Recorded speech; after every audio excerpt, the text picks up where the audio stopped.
Allez-y. On y va. L'électronique est partout.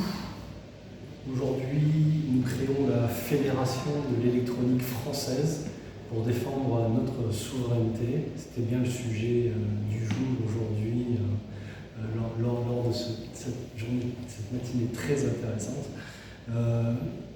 L'échange apporté autour de la souveraineté et aujourd'hui, les semi-conducteurs qui font partie de l'électronique sont bien portés par le Chips Act européen et nous devons continuer à travailler dans cette direction. Ce premier galop d'essai qui a été une bonne initiative de l'Europe qui a permis enfin de subventionner au niveau des autres États mondiaux le semi-conducteur. On espère qu'il aura une version 2 à venir qui aura bien appris de la version 1.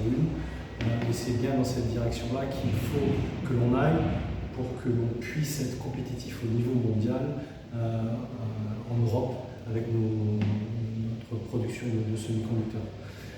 Aujourd'hui, l'Europe aide, l'Europe légifère. La direction à prendre qui est celle d'un futur environnemental qui nous intéresse, qui intéresse l'ensemble des citoyens, puisque l'on veut une vie plus verte et plus juste avec l'environnement et un futur durable.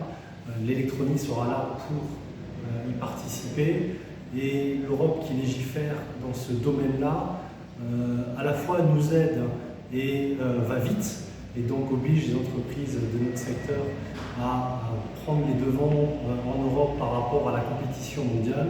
Ce qu'il faut, c'est que l'Europe soit capable aussi d'imposer à l'entrée de nos frontières les mêmes règles pour nos compétiteurs qui ne sont pas assujettis à produire en Europe. Le dernier point que je pourrais rajouter, c'est que j'ai perdu mon fil. Oh. C'est parti.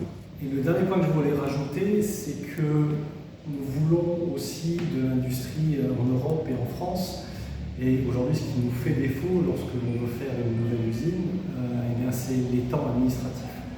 Et les temps administratifs, là où il faut 1 an et demi à 2 ans en France pour obtenir le droit de faire une nouvelle usine, cela prend par exemple 9 mois en Chine ou mieux.